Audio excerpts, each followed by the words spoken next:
Hello दोस्तों, नमस्कार। मैं हूं जितेंद्र विश्वकर्मा और आप सभी लोगों का शुभम एकेडमी पर हार्दिक स्वागत है। और आज हम लोग संविदा वर्ग 3 के बारे में चर्चा करेंगे और उसमें एक स्पेशल सब्जेक्ट है पर्यावरण, जो कि 30 नंबर का पूछा जाता है।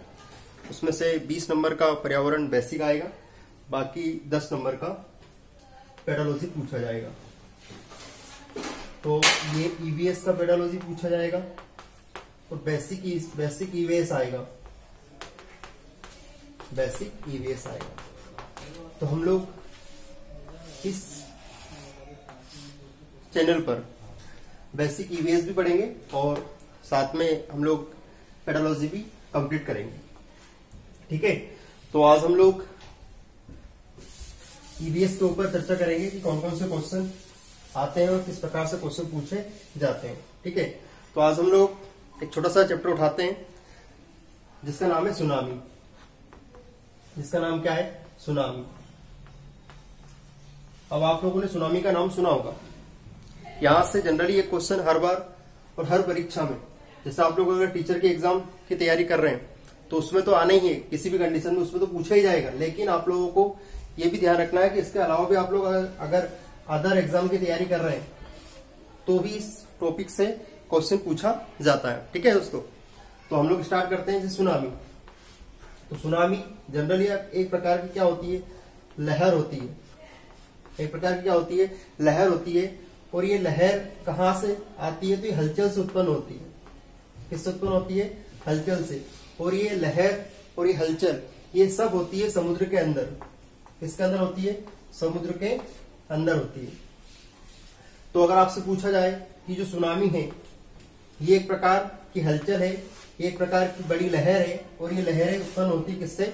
समुद्र से उत्पन्न होती है। ठीक है, अच्छा, अगला क्वेश्चन यहां से पूछा जाएगा कि सुनामी, तो सुनामी जापानी भाषा का शब्द है। सुनामी किस भाषा का शब्द है? जापानी भाषा का शब्द है। अगर जिन लोगों की मेमोरी थोड़ी सी कमजोर है और जिनका आईक्यू थोड़ा सा कम है तो लोग याद रखने का उनका तरीका मैं आपको बता देता हूं कि सुनामी और जापानी, तो लहर है एक प्रकार की, तो लहर किस में आती है? पानी में। और ये आती जाती रहती है, इसलिए हमने इससे नाम का क्या लगा दिया? जा लगा दिया। तो ये हो गया पानी। तो पानी में क्या उत्पन्न होगी? लहर, और लहर को हम लोग क्या बोलेंगे? सुनामी बोलेंगे। तो यहां तक क्लियर होगा। सुनामी किस भाषा का शब्द हो गया? जापानी भाषा का शब्द है। किस भाषा का शब्द है? जापानी भाषा का शब्द। तो यहां से आपका क्वेश्चन कंप्लीट होता है। पहला क्वेश्चन आपसे पूछा जाएगा सुनामी क्या है? तो एक बड़ी लहर है जो किसके अंदर उत्पन्न होती है? समुद्र के अंदर उत्पन्न होती है।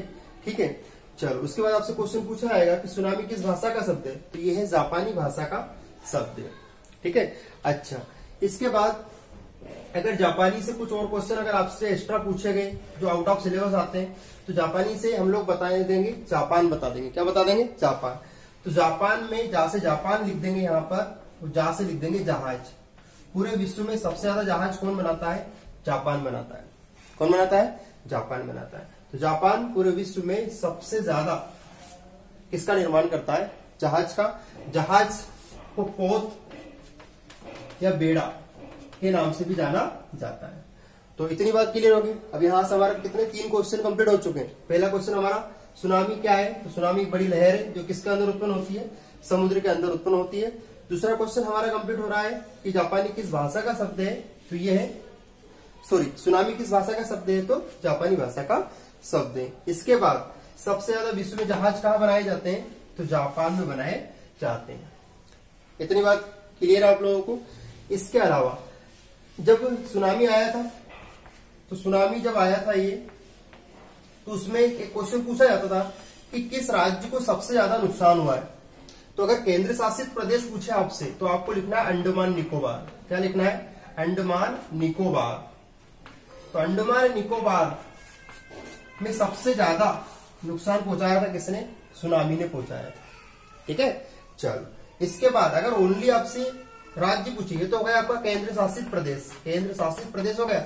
और अगर आपसे पूछे कि सुनामी ने सबसे ज्यादा नुकसान किस राज्य को पहुंचाया था, तो आप लोगों को लिखना है तमिलनाडु। क्या लिखना है? तमिलनाडु। तो फिर हमारे क्वेश्चन कंप्लीट हो गए। केंद्र शासित प्रदेश पूछे तो आपको क्या लगाना है, अंडमान निकोबार लगाना है। और अगर आपसे पूछे कि किस राज्य को, तो राज्य में क्या लगाना है, तमिलनाडु। केंद्र शासित प्रदेश पूछे तो अंडमान निकोबार, राज्य पूछे तो तमिलनाडु। भाषा पूछे तो जापानी, आपसे पूछे क्या है तो लहर है, लेकिन छोटी नहीं बड़ी लहर। और समुद्र में जैसे भूकंप वगैरह आते हैं उससे हलचल उत्पन्न होती है, तो हलचल उत्पन्न होते से क्या होता है, तीव्र गति से लहरें किनारे की ओर, तट की ओर बढ़ती है, जिससे आसपास के इलाकों में क्या होता है, काफी नुकसान होता है। और ये लहरें ऐसी इतनी ज्यादा हाइट पर उठती है कि जिनकी हम लोग कल्पना नहीं कर सकते। ठीक है, तो आशा करता हूं मैं कि आप लोगों को ये वीडियो अच्छे से समझ में आया होगा, है ना। और अगर समझ में आया है तो आप इसे लाइक करें, सब्सक्राइब करें और अपने दोस्तों के साथ शेयर करें। और हम लोग अगले दिन से और भी टॉपिक लेकर आएंगे और इतने ही डिटेल से उनको पढ़ेंगे। तब तक के लिए नमस्कार।